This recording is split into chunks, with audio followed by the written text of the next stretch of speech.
नमस्कार. या क्षणाची सर्वात मोठी बातमी. प्रहारचे अध्यक्ष बच्चू कडू यांना जिल्हा बँकेच्या अध्यक्षपदावरून अपात्र करण्यात आले.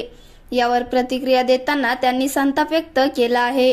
त्यांनी भाजपवर गंभीर आरोप केले आहेत. मला अपात्र केलं, त्याची साधी नोटीस देखील दिली नाही. संविधानाची पायमल्ली करण्याचा प्रयत्न भाजपकडून वारंवार सुरू असल्याचं बच्चू कडू यांनी म्हटलं आहे. मला अपात्र केलं, त्याची साधी नोटीस देखील दिली नाही. संविधानाची पायमल्ली करण्याचा प्रयत्न भाजपकडून वारंवार सुरू आहे. अधिकाऱ्यांना देखील विचारलं पाहिजे. ज्याला अपात्र केलं त्यांना नोटीस दिली का? अमरावतीत काँग्रेस प्रणित भाजप आहेत.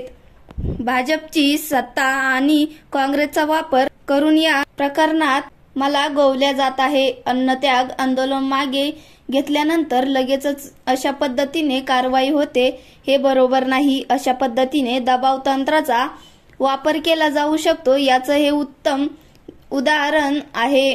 या अपात्रतेच्या निर्णयावर आम्ही न्यायालयात जाऊ. न्यायालयात आम्हाला न्याय मिळेल. विभागीय निबंधक हा एका मंत्र्याचा नातेवाईक आहे. यावर पत्रकार परिषद घेऊन सविस्तर माहिती देणार आहे. अशा पद्धतीने कारवाई होणार हे अपेक्षितच होतं.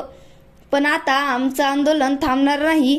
अपात्र केल्याची अद्याप नोटीस नाही. नोटीस आल्यानंतर आम्ही न्यायालयात जाऊन, असं बच्चू कडू यांनी म्हटलं आहे. दरम्यान शेतकरी कर्जमाफी आणि आपल्या इतर काही मागण्यांसाठी बच्चू कडू यांनी उपोषणाला सुरुवात केली होती. 7व्या दिवशी त्यांनी आपलं उपोषण मागे घेतलं. उपोषणाचा 6व्या दिवशी अमरावतीचे पालकमंत्री चंद्रशेखर बावनकुळे यांनी त्यांची भेट घेतली होती. बावनकुळे यांनी बच्चू कडू यांच्या समोरच मुख्यमंत्री देवेंद्र फडणवीस यांना फोन लावला.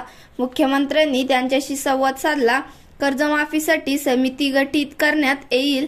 तिचा अहवाल आल्यानंतर कर्जमाफी संदर्भात निर्णय घेऊ, असं आश्वासन फडणवीस यांनी यावेळी दिलं होतं. त्यानंतर मंत्री उदय सामंत यांनी देखील बच्चू कडू यांची भेट घेतली.